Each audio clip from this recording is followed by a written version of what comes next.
What's the difference between Eli's cheesecake and, say, New York cheesecake?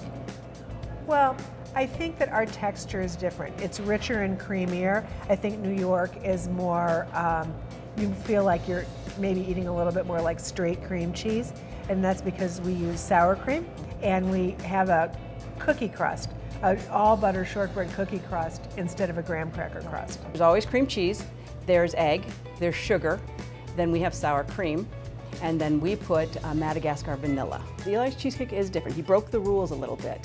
He mixes at a high speed. It's very creamy, it's very smooth, and because of the vanilla, it's almost like ice cream, but a little richer as opposed to the citrusy. Now, not to say that New York style, all those are great cheesecakes. It's just Eli's is just that a little bit more decadent, creamy.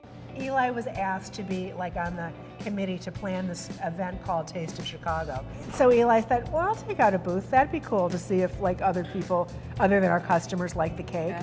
So no one knew what to expect. It was on Michigan Avenue, and it was insane. Like it was packed. Like millions of people went, and everyone loved the cake. And then a lot of those restaurateurs that were at Taste said, you know, we'd like to carry it too. You're going to start with cream cheese and sugar, and you're going to whip that up so it's nice and fluffy. Then you're going to add your liquids, and then you'll add your vanilla last. And then we'll deposit it into the cheesecake pan. The baking is very important. You go with Eli's, we like to go hot to kind of get a nice golden crust and seal it. And then we lower the temperature and slow bake it so it gets a nice even. We have a tunnel oven. It's like a massive easy bake oven. It goes in one end, goes on a belt, and comes out the other end. And as they're coming out, you have to have people grabbing them. And we found that one of the keys to not having a cracked cheesecake is to not move it a lot while it's cooling. So they built kind of this ramp.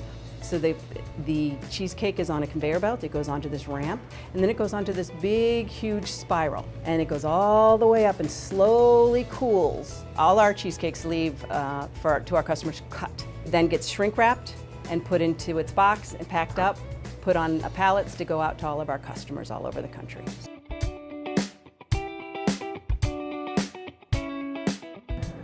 What does this cheesecake and the fact that when people talk about it, they say Eli's cheesecake all the time. What does that mean to Chicago, to Chicago's history, to Chicago's food traditions? Well, I think we're really happy when many occasions call for a celebration, like the White Sox win the World Series, President Obama from Chicago, has his inauguration. We're so happy that they turn to us to make that celebratory cake. And I think that our brand is really identified with, important things happening in the city. What's the biggest cake you've ever made? 2,000 pounds for the inaugurations, right. Both of Bill Clinton's and both of Barack Obama's. We hope everybody gets some of these dippers for their holiday party this year. These are hand decorated. These are hand dipped, and we hand drizzle. This is how they make the dippers, all right? So somebody puts the stick in there, okay, and then I'm dipping it into delicious smelling chocolate, okay, and then, and it's all just in the wrist. Hey, wait a minute. If it gets too fast, all I have to do is just like, if you get one of these dippers in a box and there's a bite missing from it, it's because I ate it. So this is food we love. We'll see you next time.